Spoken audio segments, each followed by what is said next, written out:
لا الہ الا اللہ محمد رسول اللہ۔ شہد کھائیں بھائی، کیا خیال ہے؟ شہد کا شربت اگر آپ افطاری میں پی لیں فائدہ ہی فائدہ، نہ صرف یہ کہ گردوں کو نقصان نہیں دے گا بلکہ فائدہ پہنچائے گا۔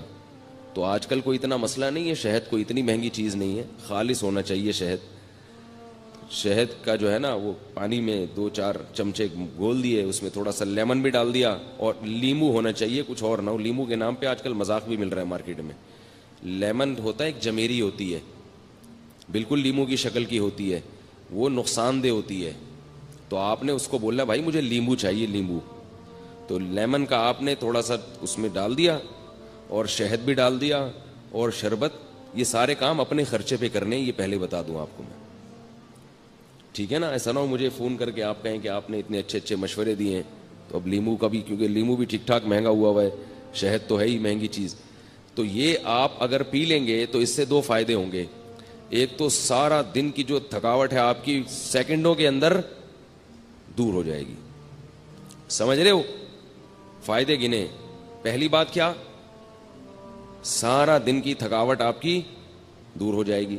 دوسرا فائدہ کیا ہوگا؟ لذت اور مزہ۔ شہد اور لیمن کا شربت ملا کے پیئے، مزہ نہ آئے پیسے واپس، بڑا مزہ آئے گا پینے میں۔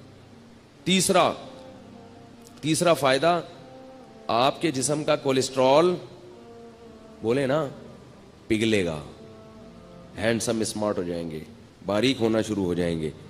یہ جو جتنے بھی آپ کے جسم میں فاضل اور فضول چیزیں جو صبح سحری میں کھا کے پیدا ہوئی تھیں، وہ کیا ہو جائیں گی؟ ختم ہو جائیں گی، نتھرنا شروع ہو جائے گا جسم، توند کم ہونا شروع ہو جائے گی آپ کی۔ سمجھ رہے ہو نہیں سمجھ رہے بھائی؟ اور چوتھا فائدہ کیا ہوگا کہ شہد میں اللہ نے روحانی برکتیں بھی رکھی ہیں۔ قرآن میں اللہ نے کہا نا فیہ شفاء للناس، تو اللہ نے تعریف کی ہے، تو جس کی چیز اللہ تعریف کرے ظاہر ہے اس میں جسمانی برکتیں بھی ہیں اور روحانی برکتیں بھی ہیں۔ تو یہ 4 چیزیں، اور پھر آہستہ آہستہ چینی سے جان چھوٹ جائے گی، یہ 5واں فائدہ ہوگا۔ شہد کی عادت پڑ جائے گی آپ کو کچھ دنوں میں۔ تو یہ تھوڑے بہت کام کیا کریں، اور اللہ کا واسطہ یہ جو بازار سے جتنے قسم کے مشروبات آ رہے ہیں، جتنے قسم کے، چاہے وہ بہت اچھی کمپنیوں کے ہوں یا 2 نمبر لوکل کمپنیوں کے ہوں، سب ایک جیسے ہیں، سب نقصان دہ ہیں۔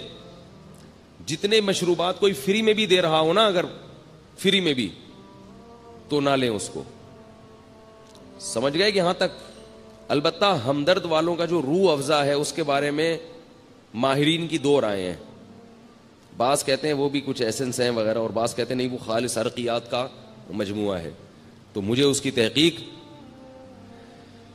کتنی اہم باتیں ان کو فری پھوکڑ میں بتا رہے ہیں اور یہ قدر نہیں کر رہے بھائی، تو مجھے اس کی پوری طرح تحقیق نہیں ہے۔ وہ آپ ہمدرد والوں سے پوچھ لیں کہ بھائی یہ 2 نمبر آ رہا ہے، یا جب تک حکیم محمد سعید صاحب زندہ تھے تو 1 نمبر آ رہا تھا، وہ پھلوں کا رس تھا، ٹھیک ہے نا؟ اب پھلوں کا رس ہے یا پرچی پہ پھل لکھ کے وہ پرچی ڈال دی جاتی ہے، اس کا مجھے علم نہیں ہے۔ تو دونوں باتیں سننے کو ملتی ہیں، بعض کہتے ہیں 2 نمبر ہے، بعض کہتے ہیں 1 نمبر ہے، تو مجھے نہیں پتا کہ وہ 2 نمبر ہے کہ 1 نمبر۔ تو آپ کا کوئی جاننے والا ہو تو آپ اس سے تحقیق کر سکتے ہیں۔